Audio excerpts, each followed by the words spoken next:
নমস্কার বন্ধুরা, পাকশালী চ্যানেলে তোমাদের সবাইকে স্বাগত। আমি আর একটা নতুন রেসিপি নিয়ে চলে এলাম। আজকে আমি রান্না করব বাঁধাকপির ঘন্ট।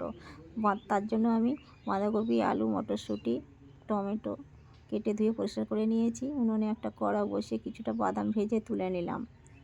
বাদাম ভাজার পরে যে তেল ছিল ওই তেলের মধ্যে আরেকটু সর্ষের তেল দিয়ে গোটা জিরে, তেজপাতা, শুকনো লঙ্কা ফোড়ন দিয়ে আলু, মটরশুঁটি দিয়ে কিছুক্ষণ নেড়ে নেওয়ার পরে কাঁচা লঙ্কা, আদা, টমেটো দিয়ে আরও কিছুক্ষণ নেড়ে নিলাম।